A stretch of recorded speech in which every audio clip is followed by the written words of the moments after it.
ನಮ್ಮ ದಸರಾ ಹಬ್ಬದ ಶುಭಾಶಯಗಳು ಸರ್. ಇವತ್ತಿನ ಕಾರ್ಯಕ್ರಮ ಇವತ್ತು ಆನೆಗೆ ನಾವು ಆಶೀರ್ವಾದ ಮಾಡಿ ಕಳಿಸ್ತಾ ಇದ್ದೀವಿ.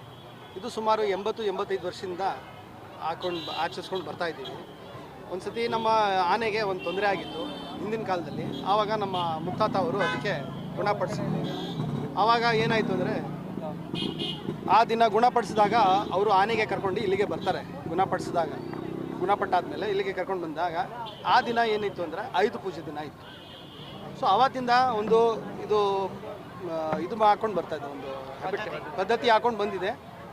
ಇದು ಪ್ರತಿ ವರ್ಷ ಆನೆಗಳಿಗೆ ಬಂದು ಇಲ್ಲಿ ನಮಸ್ಕಾರ ಮಾಡಿಸಿ ಅವ್ರಿಗೆ ದುವಾ ಮಾಡಿ ನಾವು ನಾಳೆ ಜಂಬೂ ಸವಾರಿಯನ್ನು ನಮ್ಮ ಮೈಸೂರು ನಗರದಲ್ಲಿ ಚೆನ್ನಾಗಿ ಆಗಬೇಕು ಮತ್ತು ಶಾಂತಿಪೂರ್ವ ಆಗಬೇಕು, ಏನೇ ಅನಾಹುತ ಆಗಬಾರ್ದು ಅಂತ ಒಂದು ಪ್ರಾರ್ಥನೆ ಮಾಡಿ ನಮ್ಮ ನಾಡನ ಹಬ್ಬಕ್ಕೆ ನಾವು ಖುಷಿಪಟ್ಟು ಅದನ್ನ ನಾವು ಸಲ್ಲಿಸ್ತಾ ಇದ್ದೀವಿ ಸರ್. ಇದು ಯಾರ್ದು ದರ್ಗಾ ಹೆಸರೇನು? ಇದು ಹಜರತ್ ಇಮಾಮ್ ಶಾ ವಲಿ ರಹಮತುಲ್ಲಾ ಅಲೈ ದರ್ಗಾ. ಇದು 1758ರಲ್ಲಿ ಸ್ಥಾಪಿತವಾಗಿದೆ.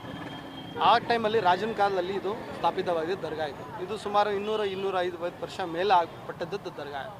ಇಲ್ಲಿ ಮಾಹಿತಿ, ಇಲ್ಲಿ ಎಲ್ಲ ಬಂದವ್ರಿಗೆ ತಮ್ಮ ಏನು ಇದು ಇರ್ತದೆ, ಅರ್ಕೆವನ್ನು ಇರ್ತದೆ, ಅದನ್ನು ಅರ್ಕೆ ಪೂರಿಸಿ ಇವರಿಗೆ ಕಾಯಿಲೆ ಬಂದವ್ರಿಗೆ ಅವರೆಲ್ಲ ಗುಣಪಡಿಸಿ ಇಲ್ಲಿ ಇದು ಮಾಡ್ತೀವಿ.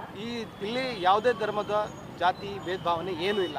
ಎಲ್ಲ ಧರ್ಮದವರು ಇಲ್ಲಿ ಬಂದು ನಮಸ್ಕಾರ ಮಾಡಿ ಅದನ್ನ ಏನಿದೆ ಅವ್ರದ್ದು ಇದು ತಗೊಂಡು ಹೋಗ್ತಾರೆ.